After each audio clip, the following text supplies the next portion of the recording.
Bonjour à toutes et à tous et bienvenue pour la correction de cet exercice. Alors je vous laisse un peu lire l'énoncé, mais juste en gros on a P un polynôme, gamma R un chemin qui parcourt le cercle trigonométrique de rayon R et de centre 0.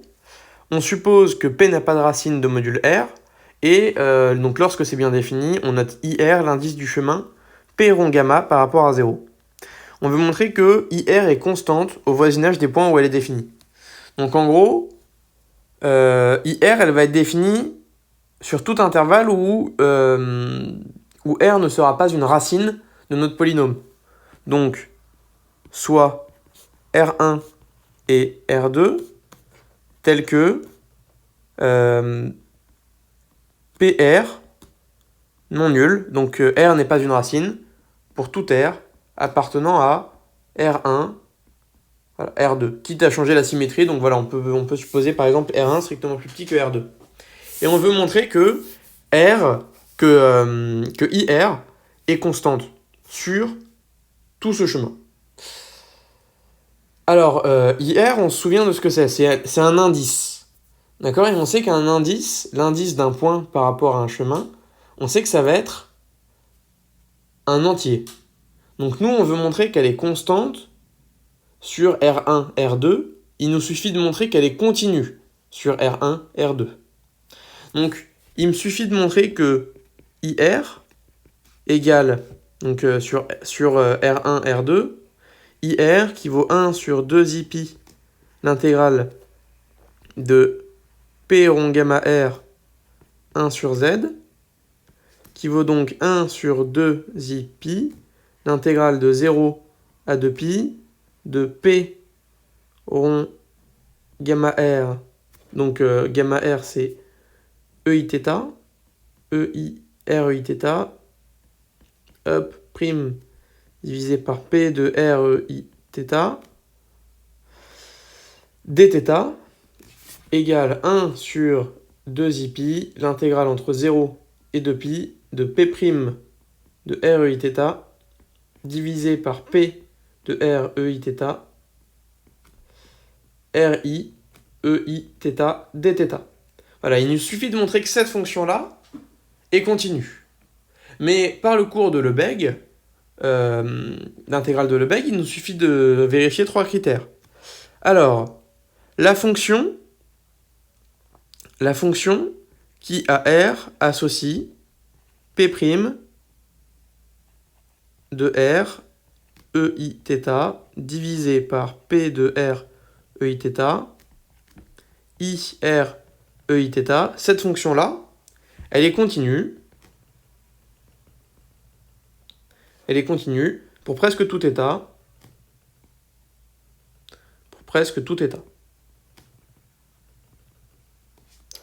Très bien. Ensuite, il nous faut vérifier que c'est bien intégrable. Donc la fonction qui a θ associe P' de REIθ divisé par P de REIθ, I R EIθ est intégrable.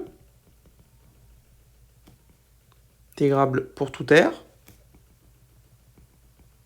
Donc ça, on le sait aussi. Et maintenant, on aimerait bien minorer tout ceci par quelque chose, voilà, ceci par quelque chose d'intégrable. Alors, on sait que P' de REIθ divisé par P de EIθ, ça va toujours être inférieur à une certaine constante, puisqu'on n'a pas de racine sur notre chemin R1, R2. Donc là, ça c'est bon. On va pouvoir minorer P' de R, hop, P' de R EIθ divisé par P de R EIθ. Ça, on peut le minorer par une certaine constante M, puisque il n'y a pas de racine. Donc ça s'annule pas, en particulier. Et donc, c'est continu sur un compact, on peut le minorer. Ensuite, il nous reste R, I, EIθ. Donc nous, on a envie de minorer en fonction de quelque chose qui ne dépend pas de R. On sait que R, il est toujours inférieur à R2, donc on peut par exemple prendre R2. Et finalement, on trouve que la fonction qui à R associe valeur absolue, module de P' de REIθ, REIθ, R, voilà, R E I θ divisé par P de R E I θ, R I E I θ, ça c'est toujours inférieur ou égal à M R2 E I θ intégrable. D'accord, donc finalement, on en déduit que IR est continu. IR est continu sur R1, R2 connexe, donc constante. Donc constante, car IR a valeur entière.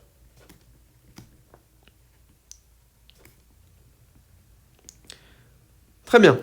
Alors maintenant, on veut en déduire que IR égale N pour R assez grand.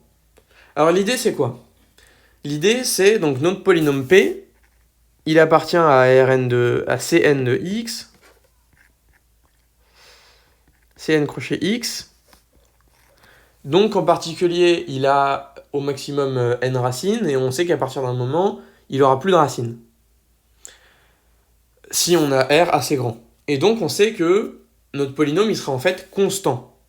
D'après la première question, on sait que IR sera constant au voisinage de plus l'infini. Donc l'idée, c'est de calculer la limite lorsque R tend vers plus l'infini de notre fonction. Donc je rappelle, IR égale 1 sur EIπ, intégrale de 0 à 2π, P' de R EIθ divisé par P de R EIθ fois RI EIθ dθ. D'accord, donc ça c'est IR, et on veut calculer la limite en plus l'infini. Alors, P de x, ça, on peut l'écrire comme la forme somme de k égale 0 jusqu'à n de certains entiers, de certains réels, de certains complexes ak x puissance k. P', ça va être la somme de k égale 1 à n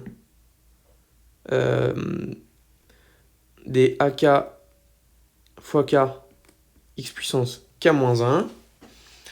Et donc, finalement, on en déduit que P de R EIθ, P' de R EIθ divisé par P de R EIθ fois RI EIθ, ça c'est égal à la somme de k égale 0 jusqu'à de k égale 1 jusqu'à n de R EIθ puissance k-1 k ak fois RI EIθ divisé par notre somme, la somme de k égale 0 jusqu'à n de R EIθ puissance k ak, voilà, juste ak. On s'intéresse au voisinage de plus l'infini, donc on sait qu'au voisinage de plus l'infini, ça va être équivalent au coefficient dominant. Donc là, on sait que ça va être équivalent en haut à... Donc là, le coefficient dominant, ça va être R, E, I, θ puissance n-1, n, an, R, E, I, θ, divisé par... Donc en bas, le coefficient dominant, ça va être R, E, I, θ puissance n, an.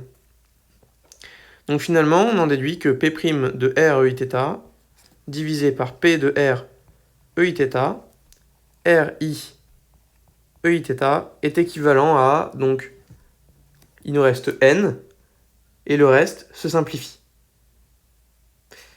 Le reste se simplifie, puisque ici, ici, ça va simplifier avec ça, il ne nous reste plus qu'un qui disparaît grâce à celui-ci, et les AN vont aussi disparaître, il ne nous reste plus que n.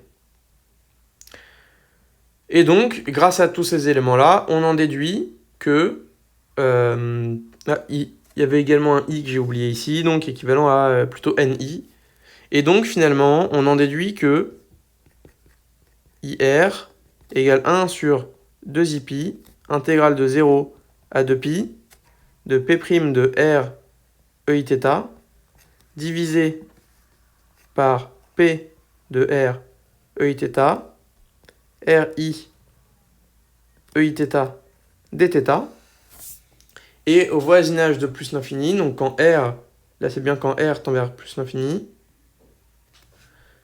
ça tend, lorsque R tend vers plus l'infini, vers l'intégrale de 1 sur 2i pi, intégrale entre 0 et 2pi, de n, i, dθ, qui vaut donc n. Alors, il faut juste, maintenant il nous faut justifier le fait qu'on passe à la limite à l'intérieur de l'intégrale. Donc pour ça, on a besoin de la convergence dominée.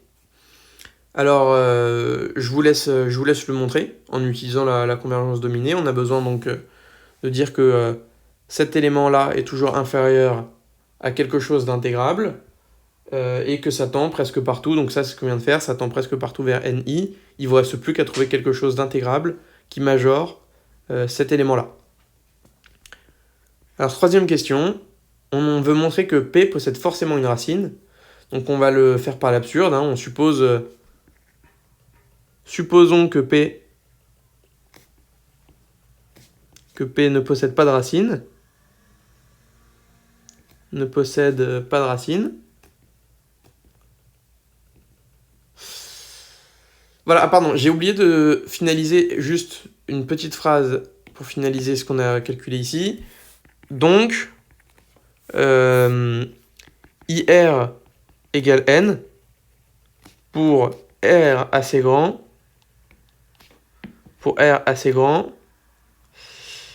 car IN constante, IR constante. Voilà. Alors, supposons que P ne possède pas de racine. Donc, P ne possède pas de racine. En particulier, on a que P' divisé par P, évalué en R EIθ, ça, c'est toujours inférieur ou égal à une certaine constante M.